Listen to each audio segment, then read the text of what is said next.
Hey, it's Plumber Tom. Don't forget to check in the comments below for a link where you can find additional resources like practice tests and courses that you can take. Your support helps me to be able to create more great content. Thanks for watching. Hello, welcome to this presentation of the International Fuel Gas Code, Chapter 4. My name is Thomas, and in this presentation, we are going to go over a section that everyone needs, that everyone wants to know. This is going to be good. It is section 402. We're going to talk about gas pipe sizing.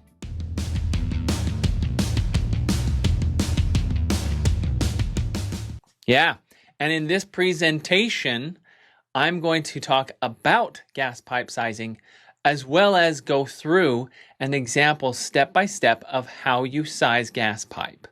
Now, in addition to this presentation, there will be others that will show you different methods for gas pipe sizing. I invite you to view them all. It's important to know your options and to know how to do gas pipe so that you can do it right. Now, I have to throw in a disclaimer. When it comes to gas pipe sizing, this is on you. You're the one who does the calculations, and therefore you're the one who is responsible for that system and for what it is. If there are problems with that system, that's not my problem, that's your problem. I just want to make that clear. And you don't want those problems because they're dangerous when you're dealing with gas. Please don't be the person who goes in and just hooks up gas pipe because you feel like it or because you know how to put pipe together without knowing anything about sizing, or worse, knowing about sizing and not even caring about sizing properly. You do your customers a disservice when you just slap pipe together. Woo, getting a little intense there, but it's true. So make sure that you know how to do this and that you actually use it, and you will be an excellent tradesman, a quality professional, and you can feel good about yourself, right? And the good work that you do. So let's get to it.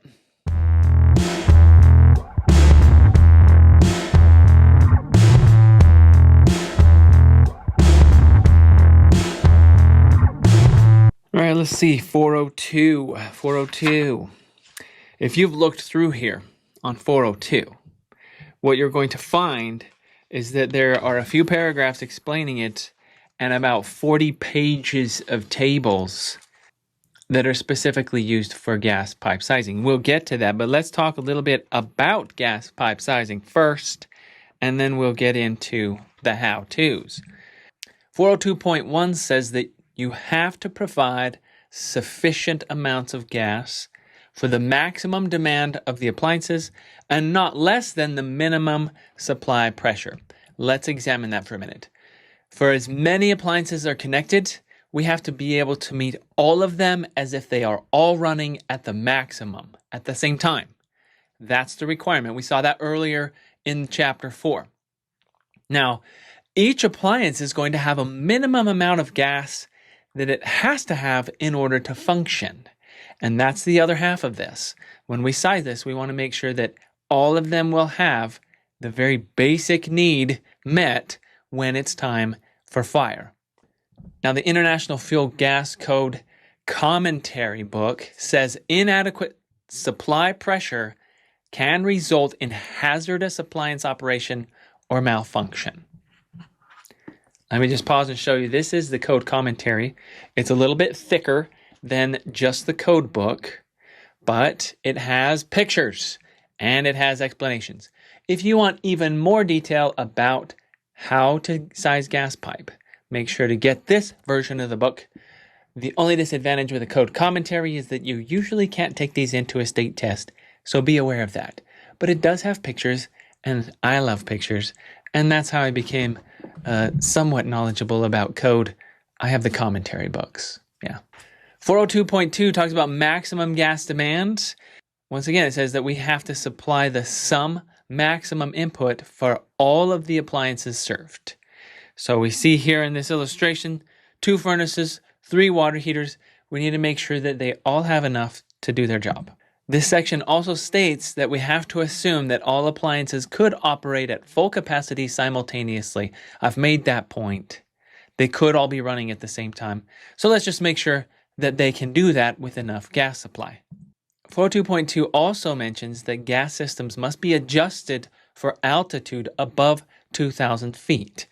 And we'll get into some detail onto how that all works as far as gas pressures at different elevations.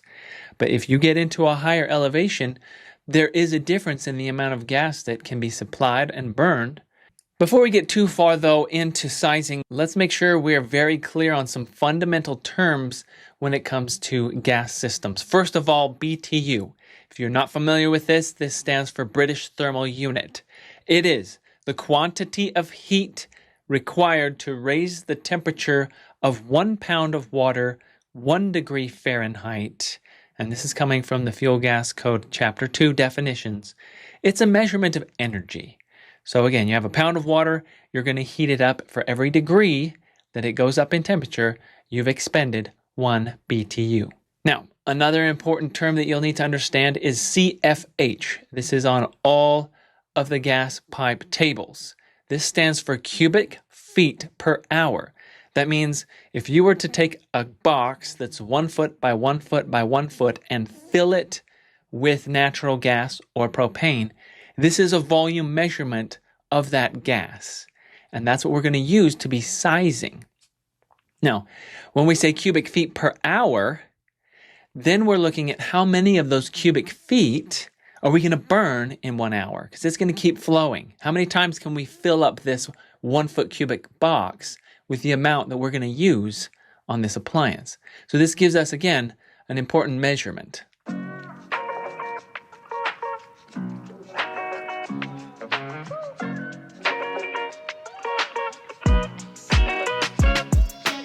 It's important to know that 1 cubic foot of gas can hold enough gas to create 1,000 BTUs of energy at sea level. Now again, altitude becomes very important here, but this is the most basic and fundamental use of cubic feet and the BTUs. And for most of our calculations, this is what we'll be going off of, is assume that you're at sea level and let's calculate for the gas pipe. Now, what if you're not at sea level? What if you're at a higher elevation?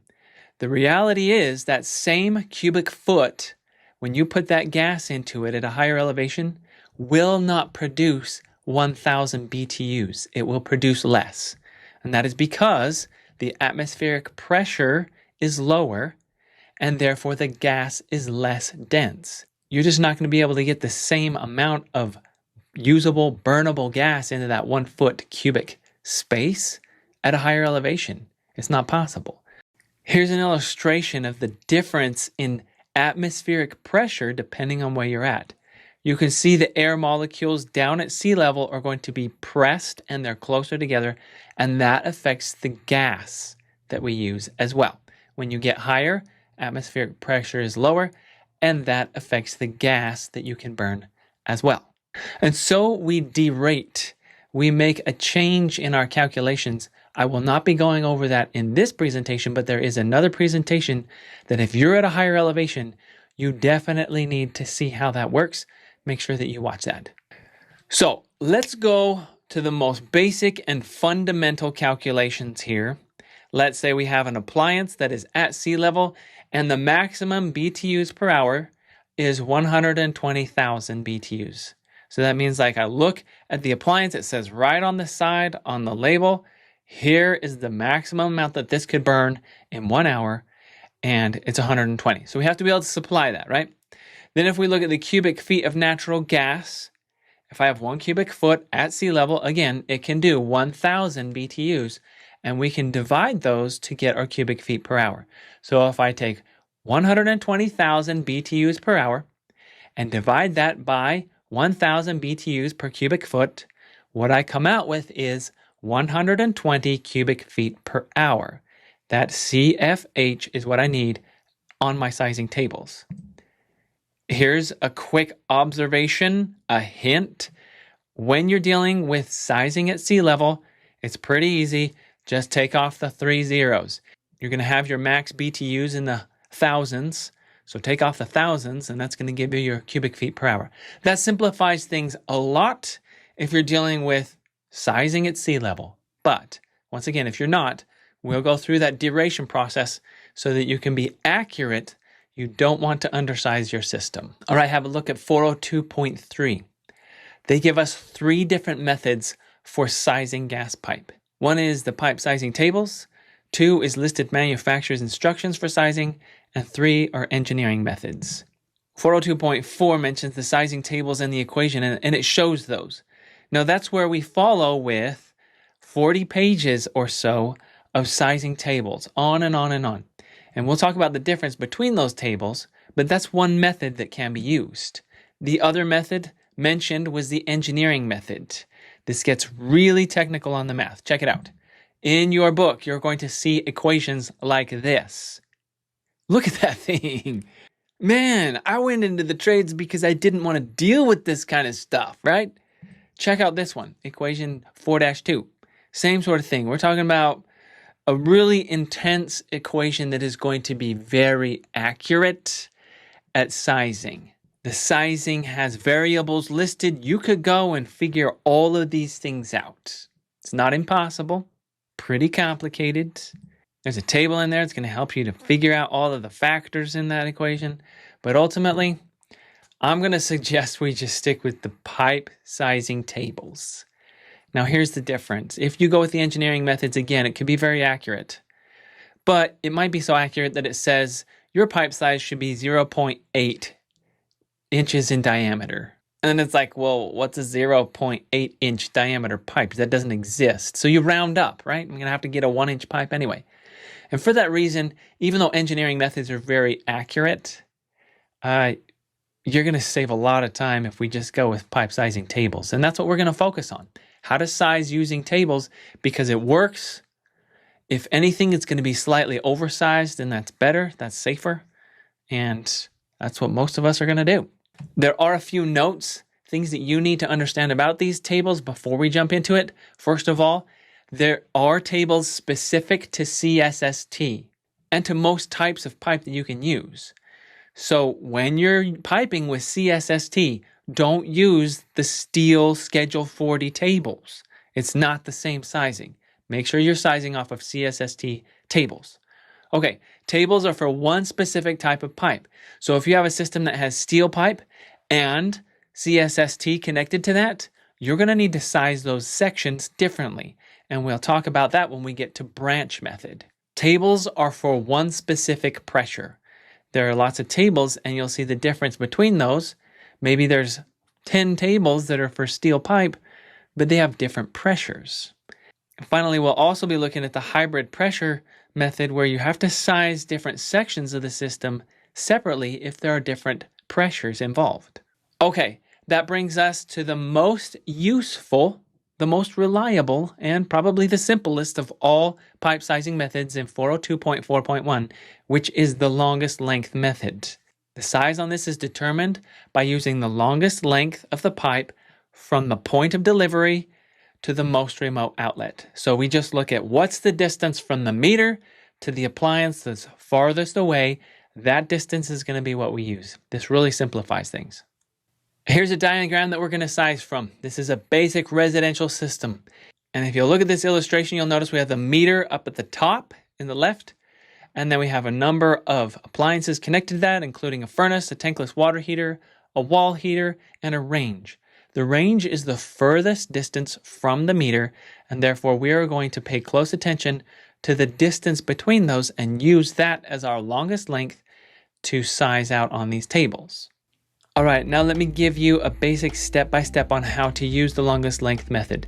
These steps are not listed out in the code, but this is just what I'd recommend as you go through this process and size everything out. Number 1, you're going to find the maximum BTU per hour for all the appliances. Number 2, you're going to find the section lengths, the different pieces, and the distances. Those you'll be able to size later. Number 3, you'll need to find the developed length for the system. We just looked at that. Number 4, you can then calculate the cubic feet per hour. Number 5, you'll select the correct table for use in that sizing situation. And number 6, you can use the table to size out the pipes in that system. Let's go through this. For number 1, we're going to find the maximum BTUs for all the appliances. We're going off that same diagram we just looked at. Here's the appliances listed and their BTUs per hour. We have a furnace at 66,000, tankless water heater at 150,000, wall heater at 15,000, and a range at 40,000. The second step, we need to find the pipe section lengths. That might be on a plan that we can scale out. That might be something that we go and we're measuring on site. But here's what we have from the meter to the furnace or mechanical room. We've got 25 feet. There's a branch that goes another 15 feet from the mechanical room. And then it branches off for the wall heater, 20 feet, and the range, 20 feet. Let's look at the third step. Calculate the cubic feet per hour for all of the pipe sections and appliances. I recommend that we put this on a table. And you saw that earlier. I had a table with the appliances and the BTU per hour. I'm just going to expand this. You can do this on a sheet of paper. However you do this, you should keep the information organized as you calculate, so you can always look back and make sure that you know what you're doing. So here we have it on a table. I've got the furnace listed, the BTU per hour. We are going to divide by 1,000 BTU per cubic foot. We're going to be at sea level, so we'll divide by 1,000. That gives us 66 cubic feet per hour for the furnace. Similarly, we have tankless water heater is going to calculate out to 150 cubic feet per hour. Wall heater, 15 cubic feet per hour, and the range, 40 cubic feet per hour. Now, I can total all of those, and that gives me 271 cubic feet per hour, and that's going to be my total load, the cumulative requirements of all of the appliances connected. And that's what I'll use to size the main pipe coming into the building. Now, it's important that we have some other information about the system in order to size properly. So, system information here. Let's say that the inlet pressure is 5-inch water column. That's going to be what's delivered. We're using Schedule 40 steel pipe. This is a natural gas system with a specific gravity of 0.60. Whoa, wait a minute, man. What is specific gravity? Yes, I'm glad that you asked. Specific gravity is the dimensionless quantity that is the ratio of the density of a substance to the density of a reference substance. In this case, we refer to air and compare other gases to air. Whoa, dude, I do not know what you just said. Alright, let's try to explain it like this. Let's say you want to compare the density of air to some other gas. We'll give air the number 1.0. Anything lighter than air would have a number less than 1.0. Anything heavier than air would have a number greater than 1.0. Therefore, air has the specific gravity of 1.0, natural gas has the specific gravity of 0.60, and natural gas is lighter than air. Propane, or LP, is heavier than air, and it has a specific gravity of 1.5. Do you see how we can now compare to air? Yeah, now I understand specific gravity. Thanks, man. I've made some other improvements on our drawing here, and I do encourage you to draw out the system because it's helpful, again, in keeping the information that you need in order to properly size. So I have the drawing, I have the appliances, I have the pipelines, and I've sectioned those out with A is the main line coming in. B is another section of that main line that's distributing out. So that's going to go on and feed beyond the mechanical room. C is the line specific to the furnace. D, specific to the water heater. E is going to the wall heater, and F is going to the range. So now I have all of these spelled out, each section, and I need to size each one of these sections so that I know exactly what size of pipe to bring to each one. That is enough information to enable me to go to step 4 and select the correct sizing table. There are many tables in section 402, and the way that we size that is based on the information from the system that we have. First of all, look at what type of pipe. We know that this one is a Schedule 40 metallic pipe, so we'll look on those tables. Then we narrow it down by looking at the type of gas. We've got natural gas, and the pressures, less than 2 psi. So if I was at 5-inch water column, that's less than 2 psi, and specific gravity 0.6. That information is what can help me narrow down which table to use. Once I know that, I stick to that table for the entire sizing exercise. Let's examine the use of this table really quickly. You'll always start with the developed length on the left column. You'll come across to the middle through, that's all of the cubic feet per hour, and then you'll move up to the top and find your gas pipe size. So again, all those numbers that you see, aside from the far left column below, are cubic feet per hour, and your pipe sizes are listed across the top in those columns. So we've taken time to label the sections. We're ready to size this out. I'm going to expand my table a little bit more and have my sections listed down the left side. So A, B, C, D, E, and F. Now for that reason, I would suggest you draw it first, figure out your sections, then make your table. And that way you're not having to redraw your table every time, right? But this is a good model right here. I think we're down to what you need in order to size. You've got your sections listed on the left, appliances, BTUs per hour. You bring it over to your cubic feet per hour. And now we're ready to fill in our pipe sizes. Okay, from here we're going to be back and forth a bit on tables. Look at the top. Let's start with A, the total load for the building, 271 cubic feet per hour. Now, when I go to this sizing table, I know that I'm 60 feet in developed length. So I am going to use this row, 60 feet, for the entire time that I'm sizing. That's the longest length method. We get in there, find that row, and just stick to it. So now that I know which row to use, I come across with my 271. From left to right, it's more than 65. It's more than 137. It's more than 257 by a little bit. So the next one over is 528. That one is greater than the amount of cubic feet per hour that I need, so I can stay in that column. You'll always look for greater than or equal to. You cannot size with less than. So again, that 257, that's not enough. I'm going to go to the next one. 528, follow that up to the top, and I've got 1 1/4 inch pipe. I'll put that on my table. Section A, the main line coming in to everything, 1 1/4 inch. Let's skip down past the mechanical room on that drawing, and let's look at the branch that's going to go to the wall heater and the range. We had 55 cubic feet per hour. I'm going to take that line 60 across the bottom. 55 is less than 65. So I can go straight up to the top, and I know I have a 1/2 inch pipe. I'll put that on my table. The branch B going over is 1/2 inch pipe. Let's examine the furnace. The furnace has 66 cubic feet per hour. If I go to line 60, that's more than 65, but it's less than 137. So I'm going to go up in that column, and I find 3/4 inch pipe. I'll put that on my table. Furnace is going to need a 3/4 inch pipe. What about D, the tankless water heater? 150 cubic feet per hour.